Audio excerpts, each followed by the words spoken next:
طل كمول تنفيا كسيني جرا مشيت في مشيت لي اونلاين توتوريال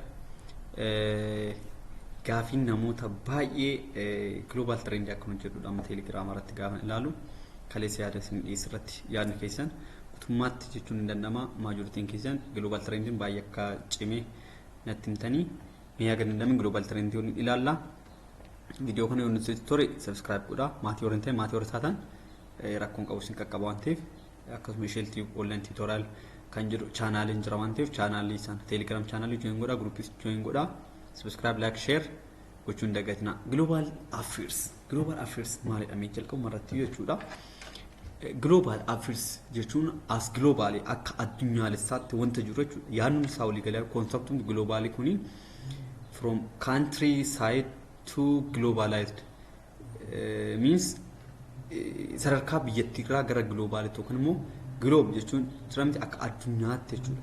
Kanaaf relationship waa'ee sanaatti global trend jechuun walitti hidhamiinsa addunyaa walii galaa gidduu jirudha yaadichi.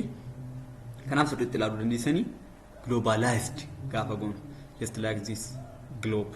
Globe kana agartan miti ardiileen torbanas gubbaa yeroo jechuudha.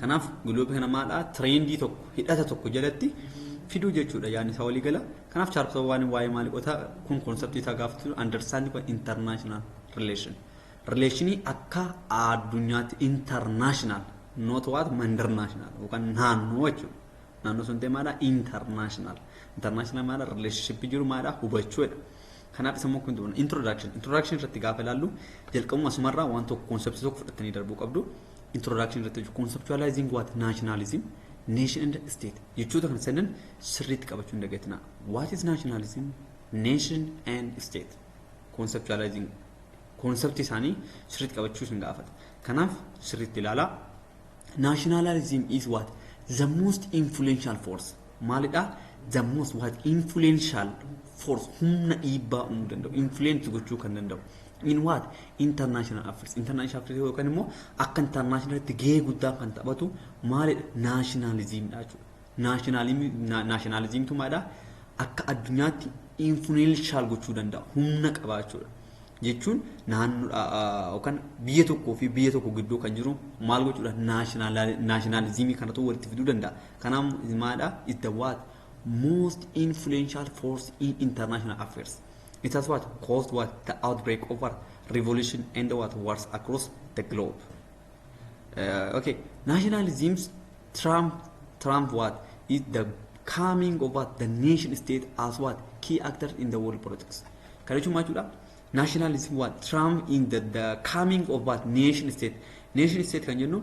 State on the Dajru, nation status of Mara will the coming of what the nation state as a key actors in the world politics.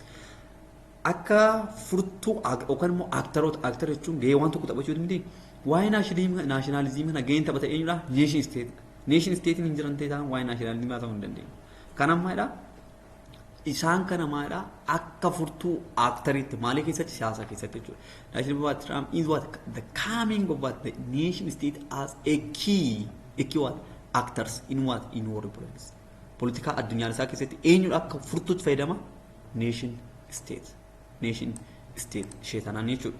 So nationalism is what a doctrine that asserts the nation as the basic political unit in organizing what society. Here would yaada nama kanaati. Namni kun bara 2014 akka lakkoofsa maatti Awuroopaatti jechuudha kan inni kaa jechuudha.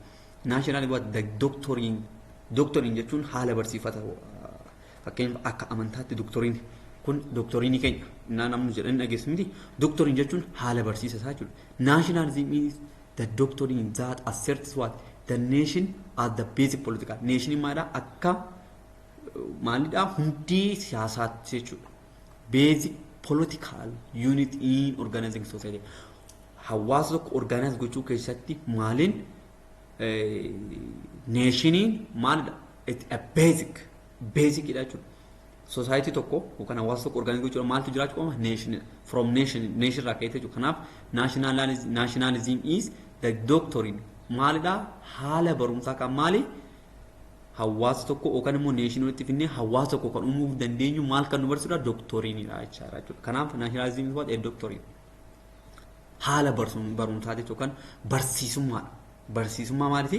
Neeshinii gara maalitti? Soosaayiitiitti fiduu ta'e. Nation as what? The basic political unit in what organizing society organize gochuu keessatti jechuudha. Kanaaf nationalism what? A doctrine tokko. Society organize gochuudha maaltu barbaachisa? Nation. Kanaaf society what? The collection of what? A nation. Okay. In common phrasing, the words nation, state, and the country are used interchangeably, and this is not correct. Nation, state, and country jechuun kun sadaniyyuu akka tokkotti fayyadamuudha. Garuu jechuun kun sadaniyyuu maal? Garaa garummaa qaba. It's not what? The same. The same himtu yookaan wal fakkaatoo miti. What is nation? Wal fakkaatoo miti jedhanii nation maal? Nationalism is a doctrine jenneerra. Society tokko organize gochuudha maal barbaachisanii nationii barbaachisan. Ammoo what is nation? By self jechuudha. Or the meaning. Okay. Nation are historical entities. What?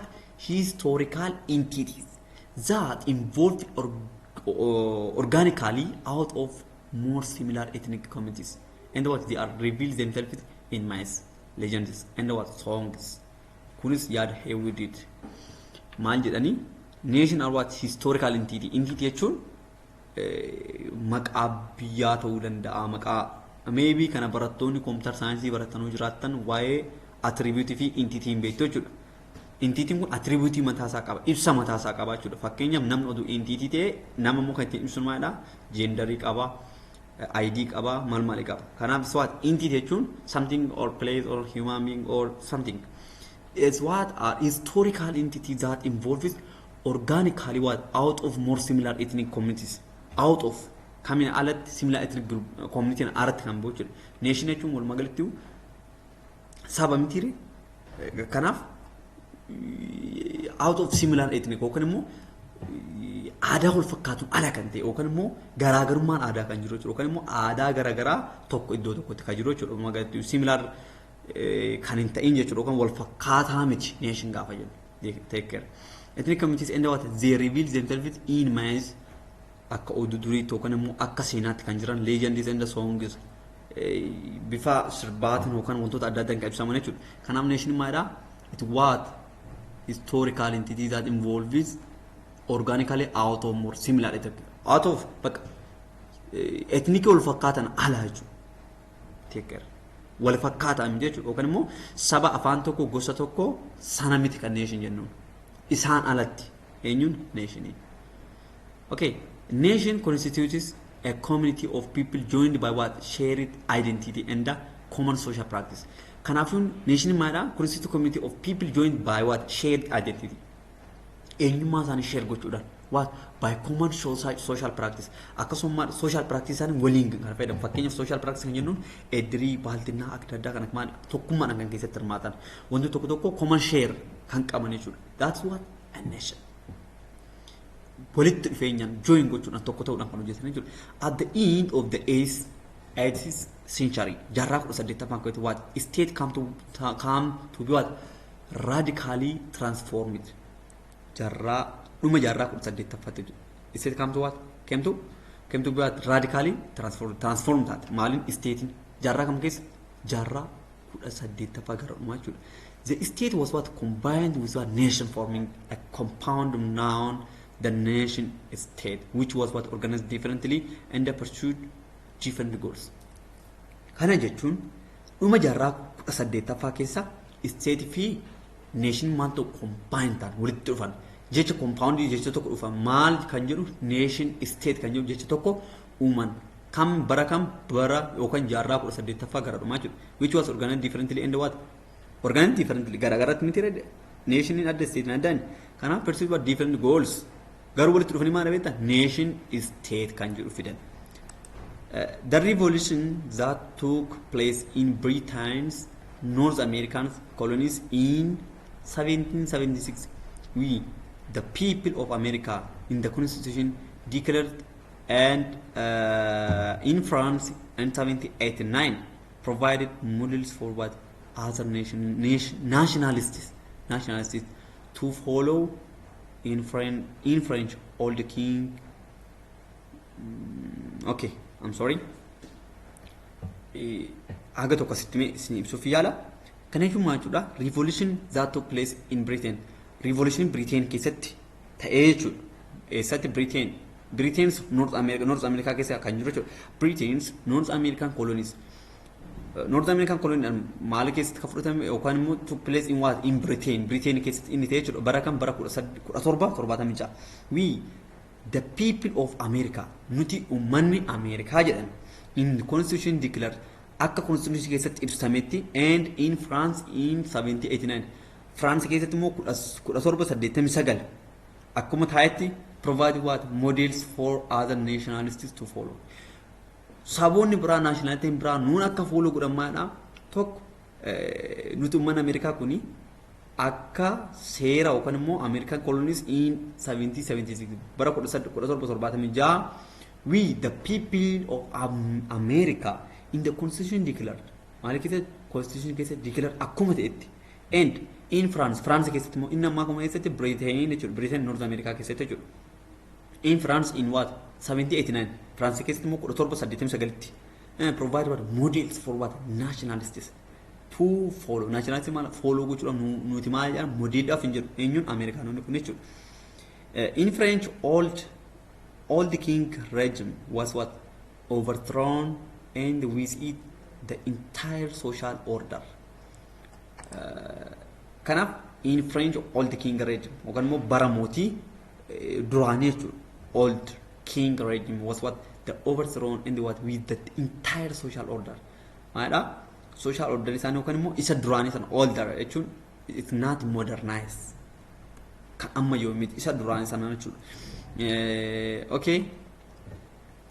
The Congress of Vienna of 1850 tarii global trend kun hanga tokko jechuun isaanii jechoota wal fakkaatanii fi xiqqoo hubachuudhaaf confuse nama godhu haga danda'ameen viidiyoo kana ilaalaa ta'u wantoota garagaraas wal bira qabaa dubbisaa. Nootti kana ishee TV birraa ilaaltanii fudhachuu dandeessu. Achirraa fudhatanii nootti na gaafa ilaaltan baay'ee si fayyada waan ta'eef nootti kanas ilaalaa hanga isin ibsu immoo sana wal bira qabdanii tarii ibsa koorratti hoon baay'ee isin hubachiisuu baadde iddoo kanatti osoo nu deebite kan jettan koomentii jalatti barreessaa. Daqiiqaa kanarraa daqiiqaa kanatti xiqqoo ifannaan taane hoo danda'ame viidiyoo isaa deebiin hojjedhu jedhaatu jalatti koomentii naa barreessaa. Hanga tokko confuse nama gochuu danda'a xiqqoo. Civic irratti isaan baranne ta'ee it's make confusion uumuu danda'a beektanii kana waan ta'eef walumaa galatti mufna. The Congress of Vienna, Congress of Vienna yookaan walgahii kanarratti Vienna of what 1815 1815 where a settlement was what reached at the end of the Napoleonic Wars. Waraan Napoleonic bara kam Congress of Vienna kan jennu walgahii Vienna bara Congress of Vienna kanarratti bara kam 1815 where a settlement was reached at the end of the Napoleonic Wars. Bara kam bara 1799 waraan eenyu waraan Napoleonic jechuudha. Seenaa kana mee biistirri irraa beekuu dandeessu. Napoleonic Wars due to French Revolution French gaafa kosan jechuudha. Under what nationalist sentiments were growing across the continent. Akka maalitti akka ardiileetti yookaan immoo ardiilee addunyaa irra jiran jiru miti akka isaanitti maana revolution keessa kan jiru jechuudha. Due to French Revolution or nationalist sentiments were growing across the continent. Is what a Congress of Vienna kan jennu jechuudha. Bara 1815 ka ture jechuudha. Nationalism 19th century jaarraa 19ffaa keessatti nationalism kun maal ture? Was what liberal sentiment concerning what self-determination, which had what the way to what domestic politics and the ramification of international politics. Can I tell you that nationalism jedhu kun yookaan immoo nationalism kun jaarraa 19ffaa keessa maal ture? Liberal bilisa hortaan what liberal sentiment concerning maalin concern kan godhu self determination officially kan self determination which are what the way to domestic politics domestic jechuun politika bahee mul'atu maali waa'ee isaanii jechuudha which had the way to domestic politics and the ramification of international politics. Officially international yookaan immoo is what globally akka namoonni yookaan ardiileen biraa beekanitti officially self determination kana baasanii kan mul'isan jechuudha. Kam nationalism ni jedhu kun.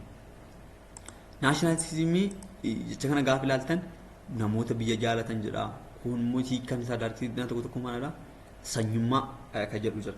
Kanaaf warri kun ofii isaanii baasanii maadha akka addunyaatti baasanii ofii isaanii self determination kana kan agarsiisan jechuudha. It's what ramification of what international politics. Self determination jechuun maal jechuudha? Undermine what the political legitimacy of European empires.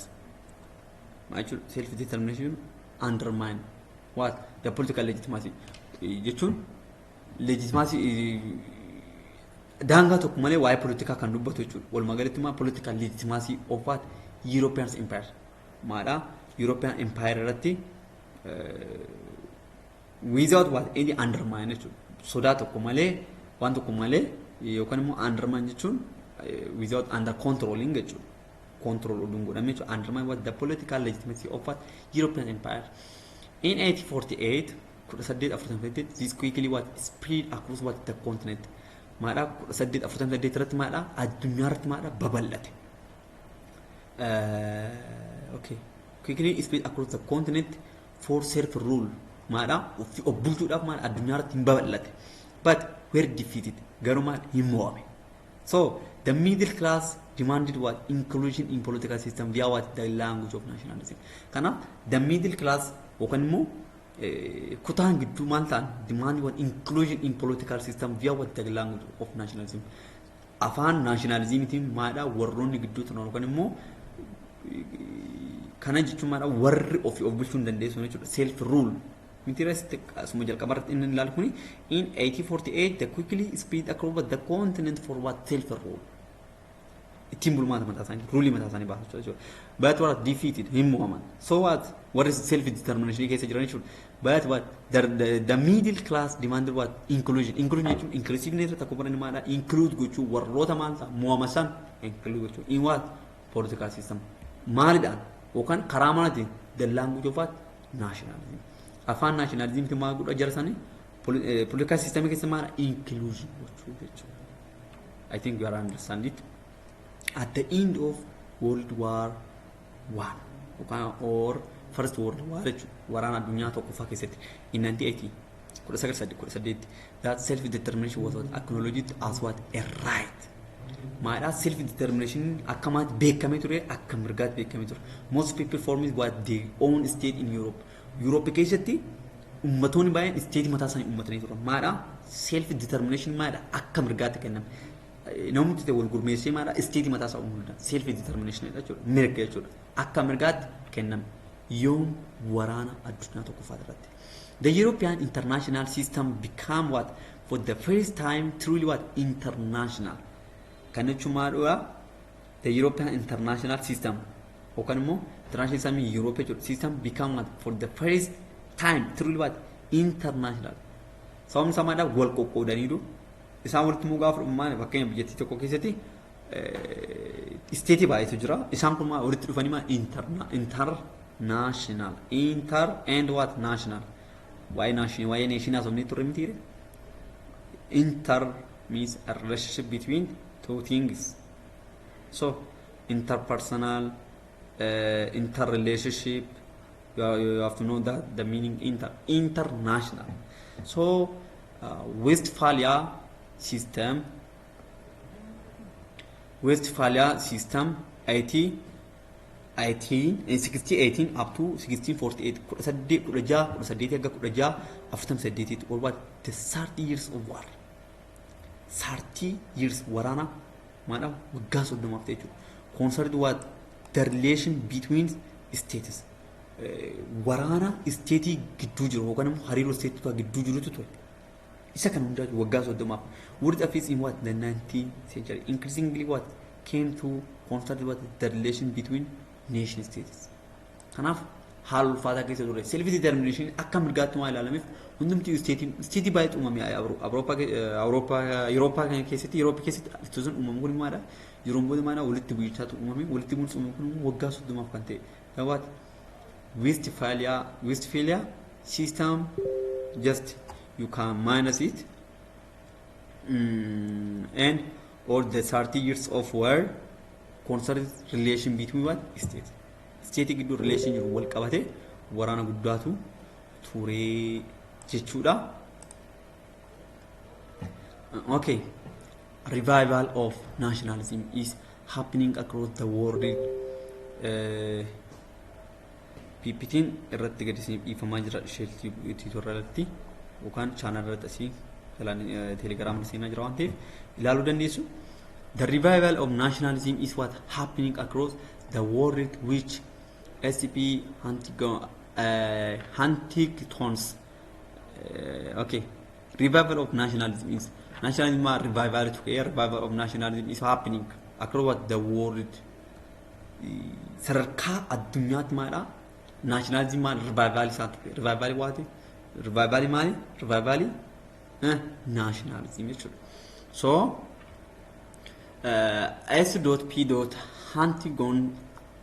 Huntington's the clash of what civilization is the theory that people's cultural and religious identities will be what the primary source of conflict in the post Cold War world as what an alternative to end of history. Fukuyama's thesis, ethnicity, cultural identity, religion are treated to be to liberalism as independent of what mankind's ideology. Asirratti maal jechuu barbaade beektanii yaadni isa kanaa jechuudha. Theory kanarratti theory S.P. Huntington's kan yookaan the clash of civilization. Civilization maadha interruption yookaan the clash of civilization walitti dhufe clash jechuun means the overlapping of something jechuudha clash jechuun. So clash of civilization is a theory that what people's cultural maadha aadaan uummataa jechuudha people cultural and what religious amantii isaanii what identities will be what the primary source of our conflict. Sababa walitti bu'iinsa isaanii isa jalqabaa kan ta'e maadha cultural isaan people's cultural and what religious identity will be what the primary source of conflict in the post Cold War waraana Cold War jedhu keessatti and what world as an alternate to end of history. Kanaaf beezinni jalqabaa maal ture people's culture and what religious it was a primary source of conflict. So these are three to be what liberalism as end point of mankind ideology. Kanaaf hundumti amantii isaanii bilisaan adda baanii hundumti ideology isaati hundumti sirriidha waan ta'eef kanaaf walitti bu'iinsa kanatu uumame. 1.2 viidiyoo isa lammaffaa keessatti isin hojjedha. Viidiyoon kun baay'ee dheerachuu jedha. Obboleen baay'ee viidiyoo baay'ee dheerachuu baatee yaada jedhu naaf dhiyeessitan waan ta'eef maadha understanding international relation kan jedhu viidiyoo part 2 keessatti ilaaltu. Yoo isinitti tole subscribe, like, share gochuu hin dagatinaa. Bye. We will see in next video. Please subscribe, like, share gochuu hin dagatinaa. Shell Tube.